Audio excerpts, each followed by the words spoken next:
Vietnam series के पहले episode में आप सभी का हार्दिक स्वागत है।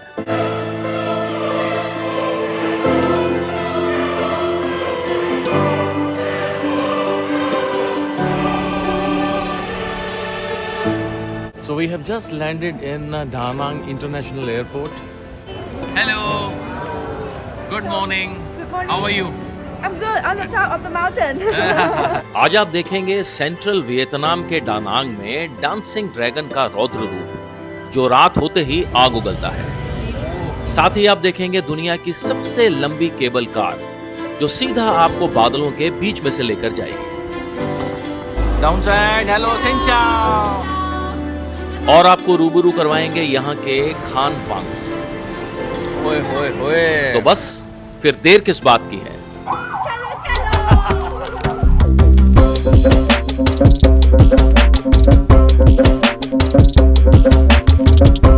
मैं इस वक्त साउथ ईस्ट एशिया वियतनाम के बेहद खूबसूरत शहर डानांग में हूँ और ये शहर ना, आई माइंड यू, रियली बेहद खूबसूरत है। हम हनोई से कल यहाँ पर आए थे और ये पीछे प्रॉपर्टी है जी, ये है द कोड।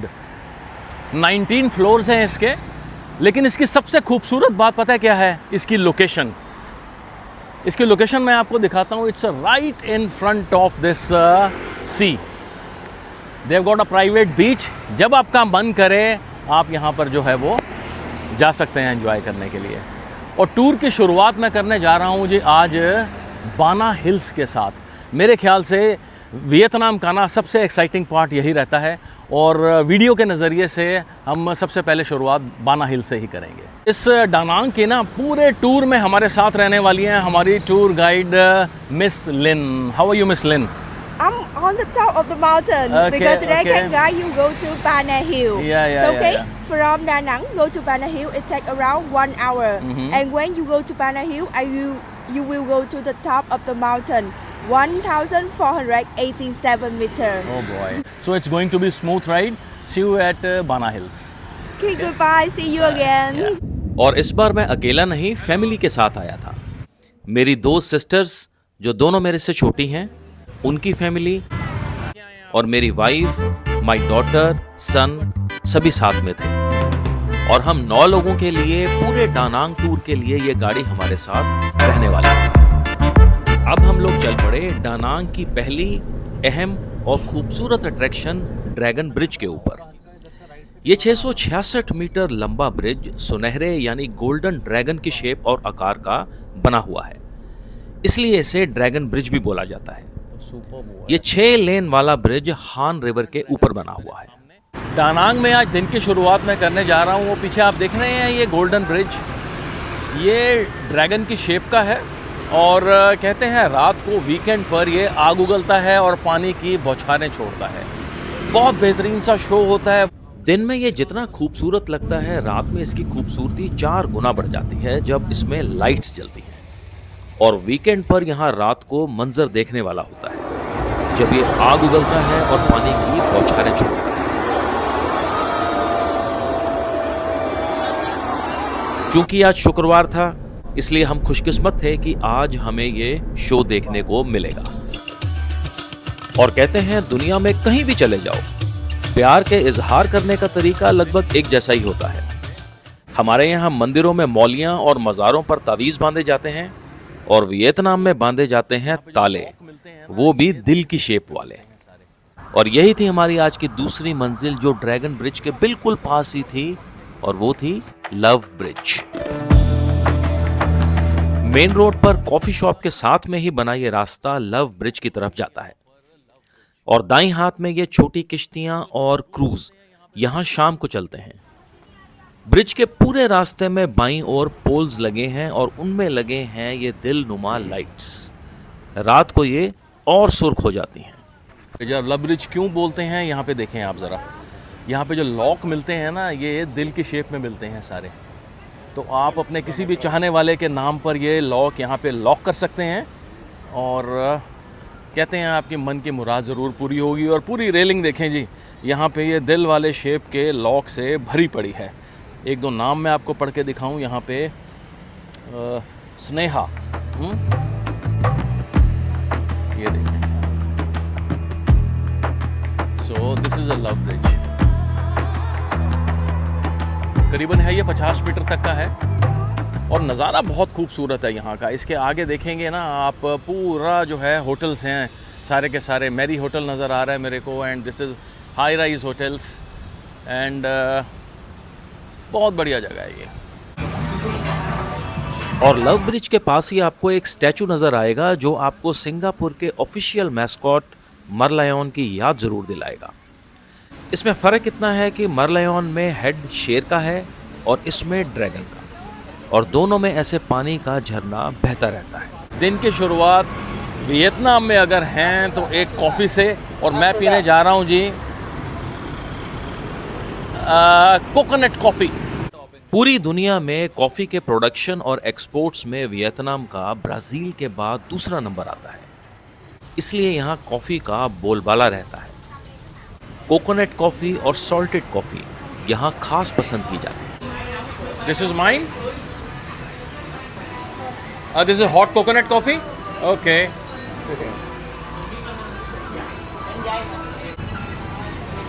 आप कौन सी पी रहे हैं? Coconut cold coffee. ओके।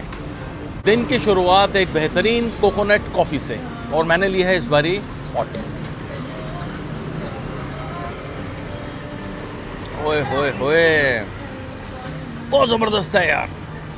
मतलब कॉफ़ी और आपको टिंच फील होता रहेगा कोकोनट का। मैंने कोल्ड भी ट्राई करी थी, लेकिन इसकी ना बात ही कुछ और है यार, बहुत उम्दा। देखिए जी, वैसे तो मैं आपको एक बात बता दूं, हर जगह का ना अपना कल्चर और अपना एक फ्लेवर होता है, लेकिन कोई कोई चीज़ें ऐसी होती हैं जो पहली नज़र में आपको भा जाती हैं, और डानांग उसमें से एक है। I mean lovely place. हम लोग अब चल पड़े अगली मंजिल की तरफ, जो करीबन डानांग से 21 किलोमीटर दूर थी, और करीबन 1 घंटे के सफ़र के बाद हम पहुंच गए सन वर्ल्ड पाना हिल्स। 1 घंटे के सफ़र के बाद हम पहुंच गए यहाँ पे बाना हिल्स, और ये यहाँ का ना पॉइंट है जहाँ पर लोग काफ़ी फ़ोटो खिंचवाते हैं, ग्रुप फ़ोटो, सेल्फीज ली जाती हैं। ये देखें आप ज़रा। अच्छा, इसकी जो कम्यूटिंग रहती है ना बिटवीन ऑल द 3 लेवल्स, ये सारी की सारी केबल कार के थ्रू ही रहती है। अभी चलेंगे जी। यहाँ के 3 लेवल्स हैं, ये ग्राउंड लेवल है, इसके ऊपर एक फर्स्ट लेवल है जहाँ पे मेरे ख्याल से गोल्डन ब्रिज और that famous hand is there, then there are amusement parks and so many other things. हाँ, आइए चलते हैं, शुरुआत करते हैं बाना हिल्स की। यहाँ अंदर जाने की टिकट का दाम इंडियन करेंसी में 4000 रुपये पर पर्सन है। हालांकि वियतनाम की करेंसी VND है, जिसे वियतनामीज डोंग बोलते हैं। देखिए, बात करें ना वियतनाम की करेंसी की, तो यहाँ पे लाखों में बातें होती हैं। ये मैं आपको ज़रा नोट दिखा देता हूँ। ये 5 लाख का एक नोट है, ये 3 नोट निकलेंगे 5-5 लाख के, और उसके बाद है ये 2 लाख का नोट, और ऐसे ही 1 लाख के, और बाकी तो चिल्लर समझी जाती है। इसका वॉल्यूम बहुत है लेकिन वैल्यू कम है। अगर आप 1 लाख की बात करें ना, विज़ सिंप्लिसिटी में आपको बताता हूँ, अगर 1 लाख VND बोलते हैं इसको, वियतनामीज डोंग, उसका मतलब होता है 350 रुपये इंडियन करेंसी के अंदर। यहाँ एक लेवल से दूसरे लेवल तक जाने के लिए केबल कार स्टेशंस हैं। आज चूंकि वीकेंड था तो भीड़ होने के कारण करीबन 10 मिनट की वेटिंग के बाद हमारी केबल कार आ गई।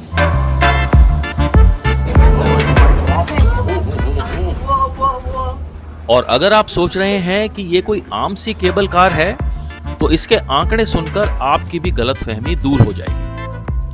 5000 फीट की ऊंचाई पर चलने वाली 15 से 20 मिनट तक आपको ये हवा में रखती है, और नॉन स्टॉप 6 किलोमीटर का लंबा सफर तय करने वाली इस केबल कार के नाम कई Guinness book of world record दर्ज हैं। और 20 मिनट के रोमांचक हवाई सफर के बाद हम पहले लेवल पर पहुंचने वाले थे, जो कि हमें दूर से ही नजर आने लगा था, और वो था golden bridge.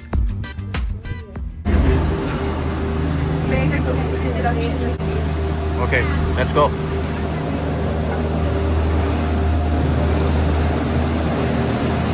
Hello, how was it? Good view. और यहाँ आकर आपको नजर आता है वियतनाम का आइकॉनिक और सबसे ज्यादा पसंद किए जाने वाली टूरिस्ट अट्रैक्शन गोल्डन ब्रिज। ये 150 मीटर लंबा ब्रिज आपको बादलों के ऊपर होने का एहसास कराएगा। बहुत ही सुंदर है जी। ये मेरे को लग रहा है कि जैसे हम एरोप्लेन में होते हैं ना और बादल नीचे होते हैं। आप काफ़ी हाइट पर हैं। केबल कार्स आपको ऊपर नीचे आती जाती नज़र आ रही हैं और साथ में ही है ये बेहद प्रख्यात और सुंदर golden bridge.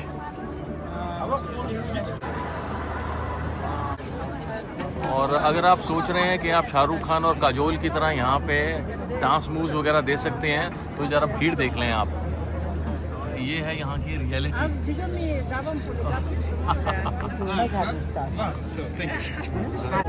Okay, I am at this golden bridge, very famous golden bridge of बाना हिल्स। और पीछे आप देख रहे हैं बड़े बड़े मोटे मोटे हाथ। और मैं रश दिखाता हूँ जी आपको, ये देखें। हाँ, पूरी दुनिया यहाँ पे इस वक्त जो है वो आई हुई है और ब्यूटीफुल अदरवाइज। ये यहाँ का मेन सेल्फी पॉइंट है जहाँ पर लोग जो है ना इसको बैकग्राउंड रख के पिक्स वगैरह खिंचवाते हैं और इस पॉइंट के लिए आप यहाँ पे लाइन देख रहे हैं।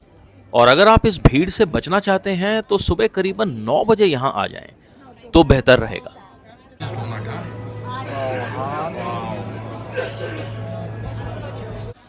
और इस लेवल पर गोल्डन ब्रिज के अलावा आप गार्डन भी देख सकते हैं जिसका नाम है लो जार्डन द मो।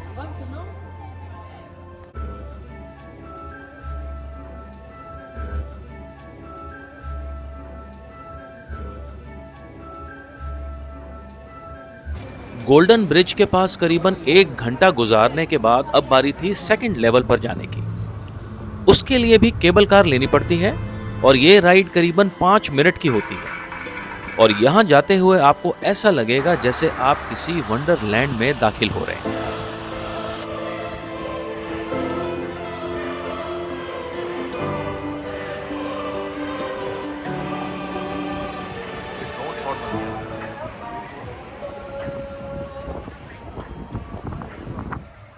जब आप सेकंड लेवल पर आते हैं ना केबल कार फिर से लेकर आप पहुंचते हैं सीधा यहाँ पर फ्रेंच विलेज के अंदर। बड़ा ही खूबसूरत है और आपको ना जैसे यूरोप और रशिया की बिल्डिंग्स होती हैं ना वैसी फील देगा। मैं पीछे गया था रशिया, तो सेंट पीटर्सबर्ग की जैसे वहाँ पर बनी हुई है ना, बिल्कुल वैसा स्ट्रक्चर है इधर। मैं आपको ज़रा 360 डिग्रीज व्यू देता हूँ यहाँ का कैसा लगता है इधर। बाना हिल्स की मेन अट्रैक्शन है ये and this is a centre point here. इस जगह की वाइब्स बहुत अच्छी हैं। म्यूजिक चलता रहता है और चारों तरफ होती है चहल पहल।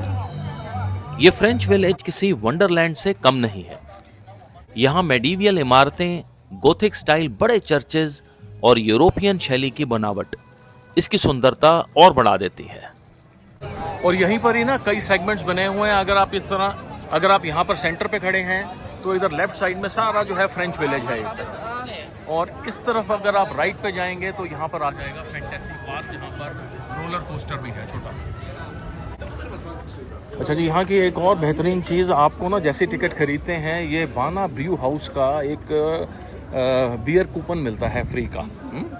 आप यहाँ पे बियर अपनी एंजॉय कर सकते हैं और उसी के साथ ही इससे आप अपनी बियर एंजॉय कर सकते हैं। और बियर पीने के बाद अगर आपको शौक़ क्या अगर बच्चे साथ में ना हो तो वहाँ पे अडल्ट शो होता है एक, तो अगर आपका मन करे तो वो भी आप एंजॉय कर सकते हैं। This is Italy, wow, good music, barbecue लगा हुआ, यहाँ मुर्गे घूमते हुए, डक्स हैं यार ये हैं। और यहाँ पे भाई साहब देखें पूरा का पूरा पॉक यहाँ पे पूरा का पूरा पॉक लगा हुआ है। This is a beer plaza. I got the cash in the bag, stadium packed. Born a rock star in this life, gonna live it up on the attack. Baby, I'm bad, I just wanna get caught up in this life. I'm crazy, I'm mad, doing no cap. और ये जगह आपको Russia के Saint Petersburg में Peterhoff palace की याद जरूर दिलवाई।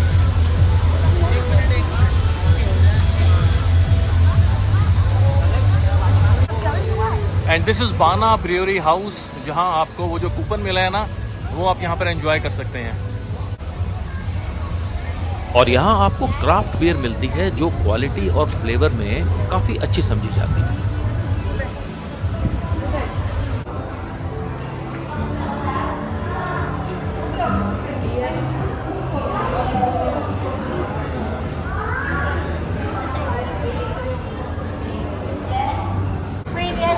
Yeah, okay, this one? Okay.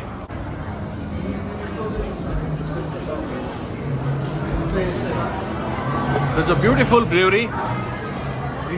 हाँ, ऊपर से।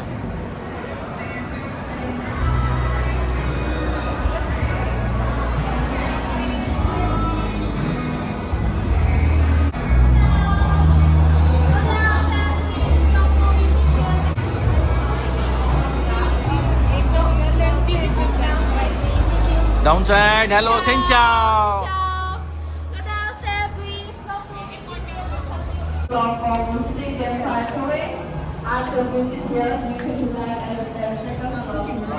और अब शो शुरू होने का भी टाइम हो रहा था। बड़े से हॉल में लोग खचाखच भरे हुए थे। यहाँ कूपन पर 2 ऑप्शंस हैं, या तो आप एक ग्लास बियर ले लें या फिर फ्रेंच फ्राइज। हमारे पास कूपन काफ़ी थे, इसलिए हम लोगों ने बियर और फ्रेंच फ्राइज मिक्स करके अपने टेबल सजा लिए। देखो, हमने अपना इंतज़ाम कर लिया है। ये कूपन है, ये हमारी बियर है, और कूपन के अलावा आप बियर भी ले सकते हैं, और यहाँ फ्रेंच फ्राइज भी है।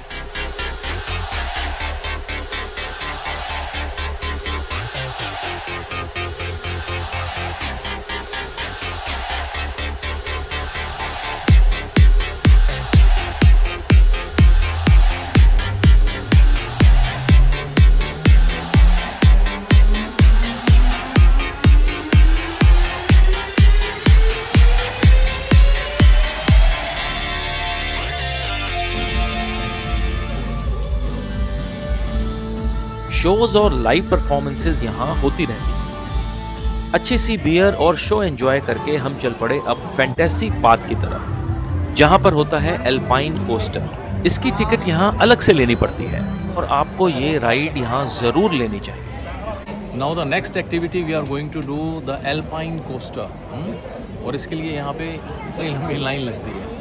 टिकट्स पहले से ही परचेज कर लें ताकि नंबर जल्दी आ जाए, लेकिन फिर भी आधा घंटा तो लगेगा ही लगेगा। ये इस कोस्टर का ट्रैक है और ये राइड करीबन 6 से 7 मिनट की होती है। इसके कंट्रोल आप ही के हाथ में होते हैं और चलाने में ये सेफ और आसान है।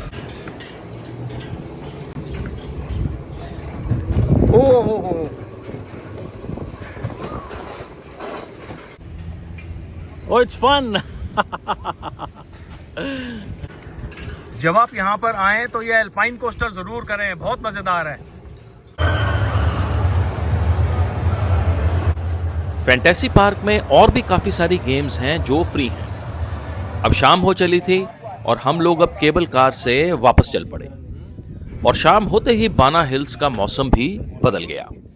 बादल मानो और भी नीचे आ चुके थे और कोहरा इतना ज्यादा कि कुछ देखना भी मुश्किल हो गया। रात को हम लोग ड्रैगन ब्रिज पे आ गए और यहाँ का माहौल देखने वाला था।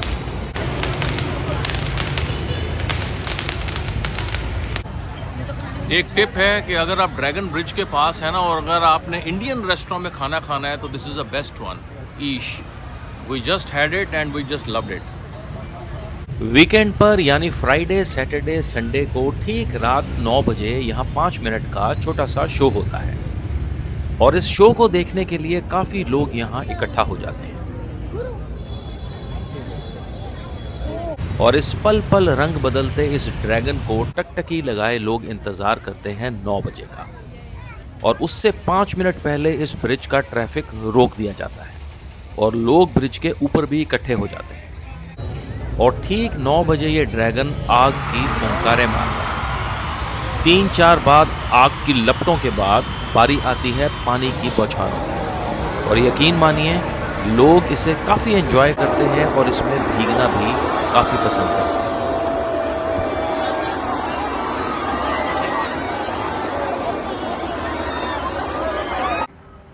रात अब काफी हो चली थी और हम लोग दानांग बीच पर टहलते टहलते अपने होटल वापस चल पड़े। आज का दिन हमारे लिए काफी मजेदार रहा। अगली कहानी में आप देखेंगे यहाँ की बड़ी मशहूर कोकोनट बोट राइड और एक ऐसा शहर जो रात होते ही रोशनी से जगमगा उठता है। जल्द मिलेंगे वियतनाम की एक और कहानी लिए, तब तक के लिए शुक्रिया।